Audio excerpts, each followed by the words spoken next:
And a lot of times they're doing it very individually too, right? Because, and if you notice that, if you ever watched, we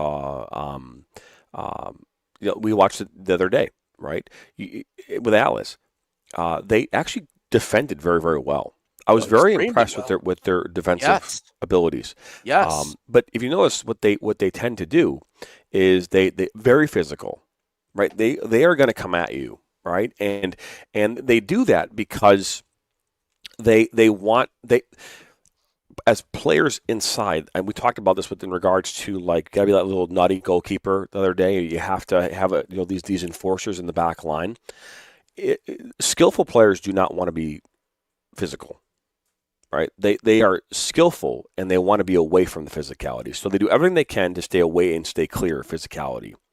And so it is something that at you're starting to see now culturally in Mexico and in Central America how they play is the physical style of play is a direct result of them being around very, very good players and finding ways to get into their head.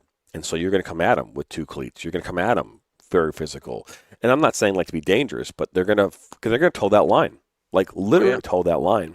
Hmm. And then they're going to be very protective of their teammates, as you would imagine in any other environment. So it's really cool to see that environment and see it up close and personal. Because again, if you ever watch a very, very skillful player outside of the United States,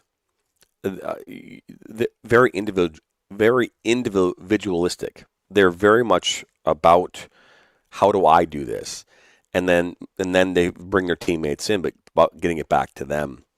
And you're seeing kind of that develop, and you're seeing how this defensive mindset's changed.